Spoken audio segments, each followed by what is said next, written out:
Hello दोस्तों, स्वागत है आपका हमारे YouTube चैनल पर। दोस्तों, आज के इस वीडियो में हम देखेंगे कि बीम का सरिया कैसे बांधें। बीम में जो सरिया बांधा जाता है, बीम का सरिया बांधते समय आपको किन चीजों का ख्याल रखना है और उसका सही तरीका क्या है एक कंस्ट्रक्शन में, एक घर बनाते समय बीम बनाने का। तो आज का ये जो हमारा वीडियो है ये टोटल बीम के ऊपर ही बेस्ड है। तो अगर आप वीडियो को एंड तक देखेंगे तो बीम से रिलेटेड जितने भी आपके सारे डाउट्स हैं वो क्लियर हो जाएंगे। तो प्लीज वीडियो को एंड तक जरूर देखें।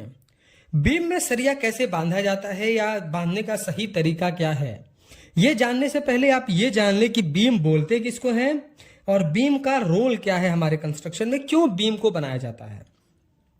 आज के इस वीडियो में हम बात कर रहे हैं स्लैब बीम के बारे में।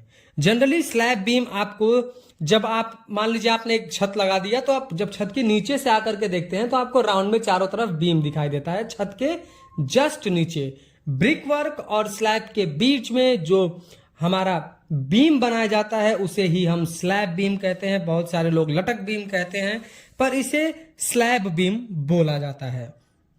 देखिए, बीम बोलते किसको हैं। बीम एक आरसीसी स्ट्रक्चर है। आरसीसी इन द सेंस कि जिसको बनाने में सीमेंट, सरिया, गिट्टी, बालू, इन सारी चीजों का इस्तेमाल हुआ हो, तो वो हमारा बीम कहलाता है।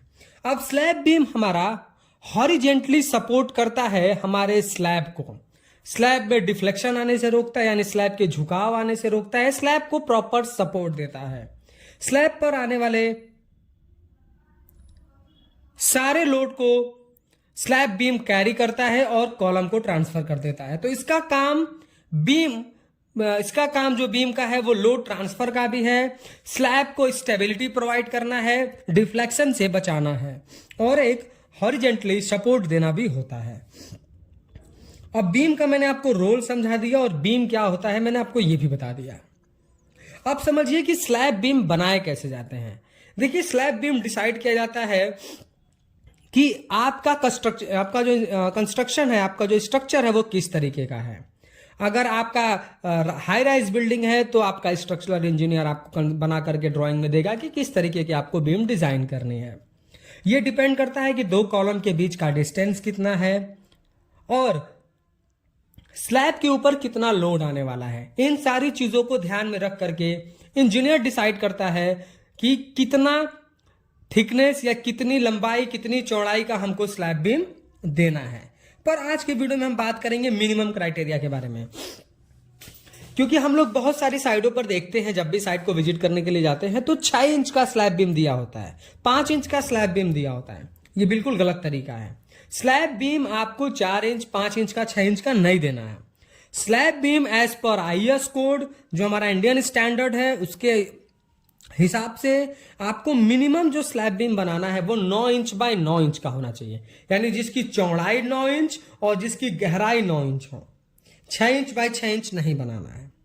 इसमें मिनिमम 4 सरिया आपको डालना होता है, जिसमें 12 mm का मिनिमम सरिया होना चाहिए, यानी कि 9 इंच बाय 9 इंच का मिनिमम आपको बनाना है स्लैब बीम, जिसमें आपको 4 सरिया तो मिनिमम यूज करना है और जो एक सरिये का जो डायमीटर होगा वो 12 mm यानी 4 सूत का होना चाहिए। इससे पतला नहीं होना चाहिए। हम लोग बहुत सारे साइडों को विजिट किए हैं और हम लोगों ने देखा है कि लोग 10 mm का सरिया डाल देते हैं, तो ये बिल्कुल गलत तरीका है। और उसमें जो रिंग डाली जाती है, स्टीरअप 8 mm के रिंग से बनी होनी चाहिए। मार्केट में 5 mm, 6 mm, 4 mm के रिंग भी मार्केट में आने लगे हैं, तो वो आपको नहीं यूज करना है। मिनिमम 8 mm सरिया का बना होना चाहिए रिंग, और एक रिंग से दूसरे रिंग के बीच का स्पेसिंग जो है वो 6 से 7 इंच होना चाहिए। जैसा आप वीडियो में देख रहे हैं कि यहाँ पर आपको प्रैक्टिकली दिखाया जा रहा है कि यहाँ पर स्लैब बीम डिजाइन किया गया है, जो कि 9 इंच बाय 9 इंच का है, जिसमें 4 सरिया डाला हुआ है, 12 mm का सरिया यूज किया गया है और इसमें स्पेसिंग आपको मैं प्रैक्टिकली दिखा रहा हूं, 6 से 7 इंच जो है वो रखा गया है। उसके बाद आपको कवर ब्लॉक यूज करना है। बीम में कवर ब्लॉक आप जो है 25 से 35 mm तक यूज कर सकते हैं, उसमें आपको कोई भी प्रॉब्लम नहीं आएगी। बहुत जगह पर 40 mm भी यूज कराया जाता है। It's depend on the structure कि आपका स्ट्रक्चर कैसा बन रहा है, तो उसके बाहर आपको कवरिंग कितनी देनी है और आपका कॉलम या बीम के थिकनेस के ऊपर भी होता है।